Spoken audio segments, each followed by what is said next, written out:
Bonjour à tous et bienvenue sur Les mots magiques, la chaîne du copywriting en français. Je suis Selim Niederhofer, copywriter et coach en copywriting.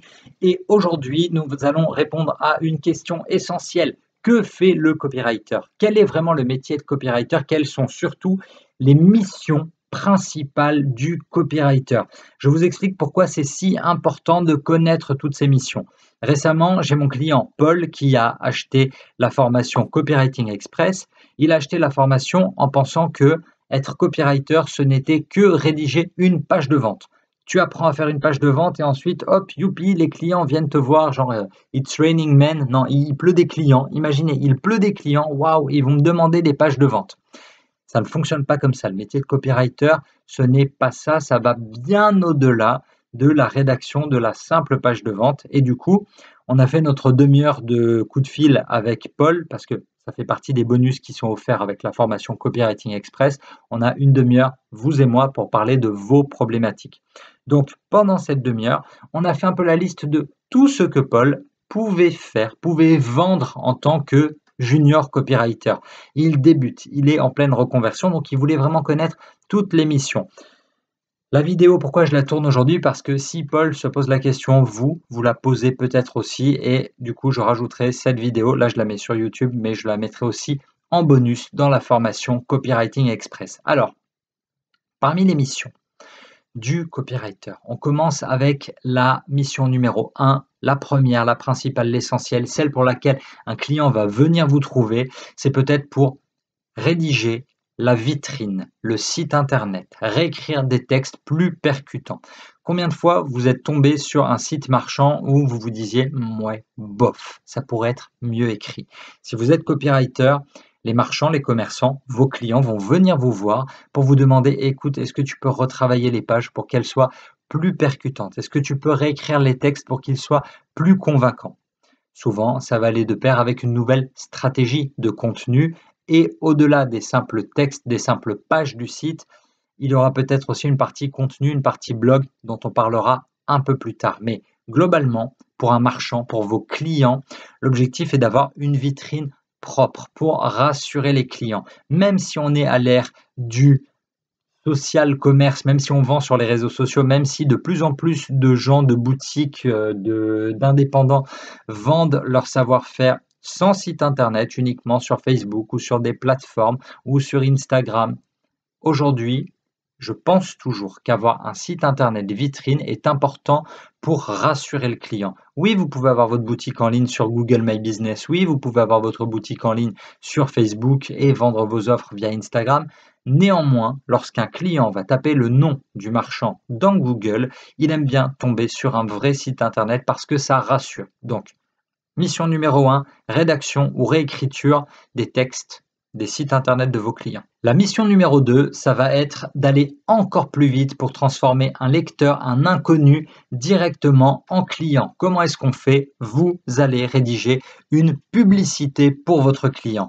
La pub, c'est ce qui fait que un total inconnu va être exposé à l'offre du commerçant, à l'offre du marchand, qui va directement être dirigé sur la page de vente et qui va se dire ok, j'achète ou je n'achète pas.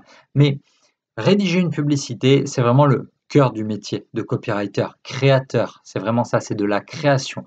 On parle de conception, rédaction en français. L'objectif de la publicité, c'est que si votre commerçant, si votre client, si votre marchand, il est bon dans son domaine, mais qu'il ne fait pas de publicité, ça ne sert à rien. Personne ne le voit. Vous, votre rôle en tant que copywriter, ça va être de le mettre sur le devant de la scène. Ça va être de l'aider à devenir beaucoup plus visible. Vous allez rédiger donc des publicités pour Facebook, pour Google Ads, pour YouTube, parfois pour LinkedIn ou pour Amazon, ou alors vous allez rédiger des publicités pour les plateformes de native advertising, que ce soit Taboola ou Outbrain ou les autres. L'idée, il y avait une citation qui me faisait marrer, c'était, je ne sais plus du tout le nom du publicitaire qui avait dit ça, mais c'est que être dans un business sans faire de pub, c'est un peu comme faire un clin d'œil à une fille dans le noir. Il n'y a que vous qui voyez ce que vous faites. Or, l'objectif, c'est pas d'être le meilleur et que personne ne le sache. L'objectif, c'est de faire des offres, des produits, des services de bonne qualité et grâce au copywriter, d'être le plus visible possible pour vendre au plus grand nombre possible. Si le produit du marchand est bon, il faut absolument qu'il fasse appel à vous copywriter pour que son offre soit visible et qu'il gagne beaucoup plus. La troisième mission du copywriter, ça va être la création d'un infoproduit. Quand on parle d'infoproduit, c'est la contraction des mots information et produit. En français, on dirait produit d'information. C'est le cœur de mon métier. J'ai commencé par ça, par écrire pendant plus de 10 ans des formations pour le site artdeséduire.com. Donc, comment ça fonctionne? On écrit tout un programme, toute une formation. La formation, ça peut être tout et n'importe quoi. Ça peut être une formation comment faire des bonnes crêpes, ça peut être comment dresser son chien, ça peut être une formation santé, minceur, ça peut être une formation pour comment se remettre d'un deuil. Ça peut être toutes sortes de formations où vous faites passer de l'information. D'accord? C'est un produit d'information. Les infopreneurs partagent, synthétisent de l'information et quand ils sont vraiment bons, ils créent vraiment de l'information qu'ils peuvent ensuite vendre si les clients trouvent qu'il y a de la valeur dans ce contenu. Récemment, outre les formations pour Art de Séduire, j'ai aussi, donc Art de Séduire, c'était et des e-books et des podcasts et des formations vidéo. Récemment, c'est l'organisme de formation Live Mentor qui m'a demandé de réécrire une partie de leur formation copywriting. Et ça, c'était vraiment très, très amusant. Outre la partie préparation écriture, il y avait toute la partie enregistrement. On s'est plutôt bien marré. Je vous la recommande, bien évidemment. Je mettrai le lien sous la vidéo. La quatrième mission du copywriter, c'est la création de ce qu'on appelle un lead magnet. C'est la mission qu'on appelle lead generation. Ça veut dire créer du lead, créer des prospects. Comment est-ce que vous allez faire en tant que copywriter pour générer des prospects? Pour rappel, un prospect, c'est quelqu'un qui était un simple lecteur, qui est tombé sur vous et qui a décidé de vous laisser son email. Il vous laisse son email soit en s'inscrivant à la newsletter, soit en téléchargeant un e-book gratuit que vous aurez rédigé, soit en passant un quiz, en répondant à un quiz que vous aurez rédigé, en répondant à un sondage que vous aurez rédigé, soit en lisant un article et ensuite en téléchargeant un content upgrade. C'est un petit e-book. Imaginons, vous écrivez un article qui s'appelle les 20 solutions minceurs oubliées des années 30. Dans l'article, vous ne mettez que 10 solutions. À la fin de l'article, vous dites pour connaître les 10 autres méthodes super efficaces, téléchargez le content upgrade, téléchargez le petit e-book et là, du coup, vous captez l'email. Ça, c'est vraiment le cœur de l'acquisition. On parle de l'acquisition de prospects, de lead generation, donc la génération de prospects, la création de prospects. Ça fait partie de votre travail en tant que copywriter de créer une base mail, de créer une base de prospects, une base de lecteurs fidèles qui acceptent de recevoir les news du marchand ou les vôtres, vos actus, vos offres directement dans leur boîte mail. C'est très très important. Donc lisez les sujets sur comment faire grossir la base de prospects, comment avoir plus d'abonnés à ma newsletter, c'est très très très intéressant. La cinquième mission du copywriter, ça va être la rédaction d'articles. Ils peuvent être doubles. Quand je parle d'articles, je vais surtout parler d'articles SEO principalement parce que juste rédiger des articles, bon ok, ça peut faire augmenter le trafic sur votre site. L'objectif, ce sera un objectif simple, réussir à avoir plus de trafic sur le site. Ok, maintenant il peut y avoir un objectif double quand vous rédigez des articles, à la fois faire augmenter le trafic et capter du lead, capter du prospect ou faire cliquer dans vos articles à la fin de l'article avec un bon call to action, un bon appel à l'action, quelque chose comme en savoir plus, prendre rendez-vous en boutique, télécharger notre e-book. Tout ça, ça fait partie de la stratégie des articles. On parle de stratégie de contenu, on parle du marketing de contenu. C'est ultra important de savoir rédiger des articles de blog pour un copywriter. La sixième mission du copywriter, ça va être la rédaction des newsletters. Alors, personne ne dit courriel, personne ne dit infolettre. Malheureusement, dans le web marketing, dans le copywriting, on parle beaucoup franglais, on parle beaucoup anglais. Donc, vous allez devoir rédiger des newsletters en tant que copywriter. Quand je parle de newsletter, on parle de tout ce qui est email marketing, tout le marketing lié aux séquences de bienvenue. Quand vous accueillez de nouveaux lecteurs, quand vous accueillez de nouveaux clients, ils rentrent dans une séquence de mail. Ça va être les séquences de lancement, quand vous lancez un nouveau produit, quand vous lancez une nouvelle offre. Et ça va être après les newsletters très très traditionnels pour pousser toutes vos offres, tous vos produits. Vous aurez un calendrier, vous regardez par rapport à l'année, par rapport aux événements, vous réfléchissez à vos offres et comme ça, vous allez être amené à rédiger diverses newsletters. Lisez sur tout ce qui est email marketing parce que le sujet du marketing via infolettre, via courriel, c'est vraiment très très très fascinant comment on segmente les lecteurs, comment on augmente les taux d'ouverture, ça grâce à des très bons titres et tout ça c'est votre valeur ajoutée. Si vous avez des clients, des marchands qui vous disent par exemple personne n'ouvre mes newsletters ou alors les gens ouvrent mes newsletters mais ne cliquent pas dedans, ça, c'est votre mission de savoir rédiger, de savoir donner envie.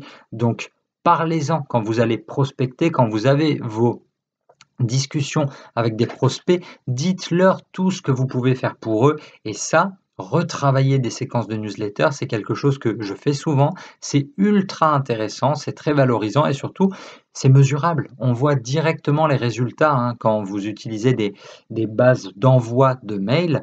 Vous avez le suivi, vous avez les statistiques, combien de taux d'ouverture, combien de taux de clics, et tout ça, ça vous permettra d'évaluer la qualité de votre travail. Vous ferez un avant sans vous, après, grâce à vous, grâce à votre intervention, si vous avez bien bossé, votre client le verra et vous paiera encore plus. La 7e mission du copywriter, c'est la rédaction des pages de vente. Rédaction de pages de vente, mais on va aller un peu plus large et on va penser rédaction de entonnoir de vente, l'entonnoir entier. C'est-à-dire qu'il y a effectivement la page de vente, mais il y a la page de capture, il y a la page de remerciement, il y a la page de paiement. Toutes ces pages, il y a les pages de webinaire, il y a ensuite les premiers mails qui commencent à arriver. Donc là, c'est là que ça se rejoint entre la page de vente et l'email marketing, c'est très très lié. À mon sens, la page de vente, c'est ce qu'il y a de plus gratifiant. Quand on a écrit une bonne page de vente, quand vous aurez livré une bonne page de vente à votre client, une page de vente qui convertit mieux que l'ancienne ou une toute nouvelle qui convertit, c'est là vraiment qu'on prend la pleine mesure de votre pouvoir de copywriter. Donc, pour vous améliorer là-dessus, comme d'habitude, vous allez voir tout ce que font les concurrents, vous regardez tous les sites qui vous plaisent, ce que vous achetez, vous allez voir comment est-ce qu'on vous le vend.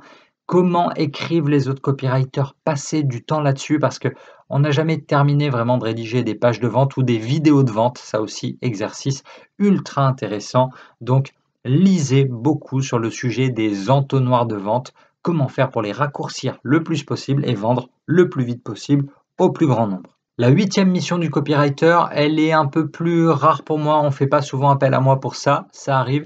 Traduction de pages étrangères, traduction de sites étrangers. Parfois, vous allez avoir un client étranger qui va venir vous trouver pour vous dire « Salut, j'ai vu que tu parlais anglais, français, allemand. Est-ce que tu pourrais traduire, s'il te plaît, les pages de notre site parce qu'on a envie de grandir, on a envie d'aller à la conquête du marché français. Est-ce que tu peux traduire nos pages de l'allemand vers le français ?» Là, tu prends une grande respiration parce que ça fait 2 ans que tu n'as pas refait d'allemand et que du coup, tu galères un peu, mais c'est ultra intéressant. Si vous pratiquez des langues étrangères, si vous savez parler des langues étrangères, valorisez cette expérience, valorisez cette connaissance parce qu'il y a un vrai enjeu pour des marchands je dirais, pas d'infoproduits directement, mais pour toutes sortes de marchands qui vendent parfois des gadgets, ça peut être intéressant pour eux d'élargir leur marché. Donc, n'hésitez pas quand vous prospectez à changer vos comptes, changer votre compte, à le passer par exemple en allemand, à aller suivre énormément de comptes sur Instagram en allemand. On va vous proposer des pubs en allemand, changez la langue en allemand, changez tout comme si vous étiez là-bas et vous allez voir que vous allez voir différentes publicités, différents marchés et vous pourrez proposer votre travail. Ça reste un peu plus rare, c'est pas vraiment le cœur de métier du copywriter, ça reste un peu plus du métier de traducteur.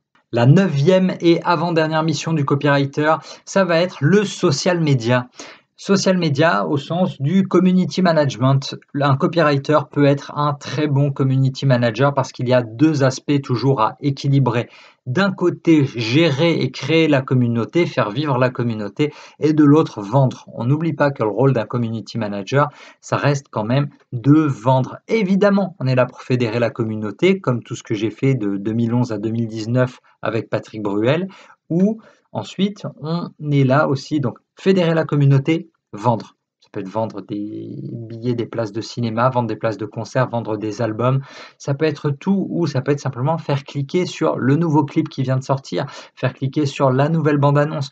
peu importe le domaine dans lequel vous êtes, peu importe le domaine dans lequel sont vos clients, il y a un moment où le copywriter, il faut aussi un peu de community management et on peut vous demander de rédiger, par exemple, tout un planning éditorial, tout un calendrier éditorial avec, par exemple, ah, salut copywriter, j'ai cette formation qui doit sortir le 1er avril. Qu'est-ce que je peux faire au mois de mars sur les réseaux sociaux? Et là, c'est votre mission en tant que copywriter de pondre tout un plan social media. Là, j'avoue, on empiète un peu sur le travail du community manager, mais à mon sens, il y a beaucoup de similitudes et c'est très facile pour un copywriter de devenir community manager ou pour un community manager de devenir un bon copywriter parce que les compétences rédactionnelles et les compétences psychologiques sont les mêmes. La 10e mission du copywriter, ça va être relecture et correction. Je sais que vous n'aimez pas beaucoup ça. Il y a très peu de monde qui s'amuse sur les relectures et les corrections. Malheureusement, ça fait partie du travail. Relire un site avant qu'il passe en production. Vous avez tout le blog en pré-prod, vous allez tout lire, vous allez tout corriger. Une fois que vous êtes passé par-dessus, hop, ça peut partir en production. On peut mettre le nouveau site en ligne. Parfois, on va vous contacter pour des relectures de CV, on va vous contacter pour des relectures de livres. Ça dépend vraiment de ce que vous aimez faire en fait. Et plus vous allez proposer à des amis de le faire, plus vous allez proposer à vos clients ce genre de mission, plus on pensera à vous pour ce type de mission. Voilà, j'espère que cette vidéo, elle vous a été utile parce que les 10 missions du copywriter, elles sont longues, ça prend du temps. Certains d'entre vous, vous allez vous spécialiser dans un domaine plutôt que dans un autre, mais n'oubliez jamais que plus vous êtes complet, plus vous allez avancer en année, plus vous aurez d'expérience et plus vous pourrez vous vendre cher et on va dire, donner entière satisfaction à votre client plutôt que de répartir toutes les missions d'écriture et de création entre plusieurs copywriters.